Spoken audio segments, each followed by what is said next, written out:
kama nilivyokuambia, mimi ninachokuomba, naomba tu huyu umsamehe. Najua kwa muda huu ukimpa nafasi nyingine atamaliza swala lako kabisa. Yani mimi hapa nitavaa hiyo dhamana, mimi kama asipokamilisha basi mimi nitavaa. Dhamana ya nini? Wewe anakuaje? Umeona, mimi nitavaa safi. Jose, vipi?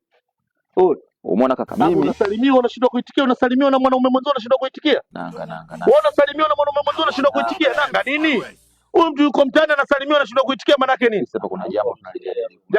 Jambo gani? Umesikia kaka, mimi nakuomba. Nisikilize, wewe unamuomba nani bwana? Wewe mtoto wa kiume unamuomba nani Musa? Wewe mtoto wa kiume unamuomba nani? Nanga ujui.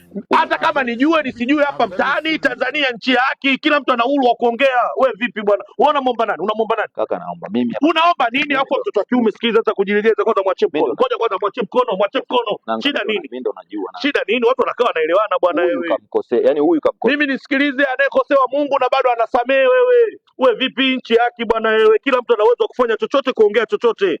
Wewe unajua wewe ni fundi. Ndio naelewa. Vitu vya yatengeneza. Sasa kwani makosa si kibinadamu? Hajakamilisha leo.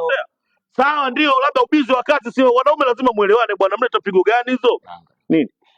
Huyu jamani wa serikali mwanajeshi. Ndio maana kaja kumkamata mtume wake hapa kimya. Jose. Mimi ndo naomba ili kwa sababu sinamjua, najua naye. Jose, katika vitu vya kufanya usicheze na serikali. Jose, usicheze kabisa na wanajeshi. Nakwambia ukweli Jose, usicheze na wanajeshi. Watu wametulia, wanailinda nchi.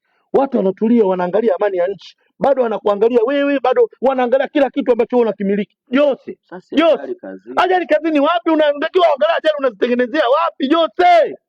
Vitu vingine hivi ndio anashindwa kuona blaza. Wewe unaweza ukawa una kabisa changamoto yoyote, sio? Unaelewa? Na hata mtu akikosea, nyinyi ni watu wa kusamehe sana. Huyu dogo kazi nkua, angalia namna gani unaweza kuzungumza naye. Musa, mimi nimekuelewa. Sawa. Umeona? Huyu naomba akamalizie vitu vyako. Sawa. Haina shida. Mimi nitalisimamia. Usirudie tena. Waelewa. Kaa kimya. Huyu unamfahamu? Huyu namfahamu. Nadhani unapajua pa kumkuta. Sawa. Takuwa nipo hapo kituo cha kati. Tutatoa taarifa. Sawa. Musa. Naambia nyumbani basi.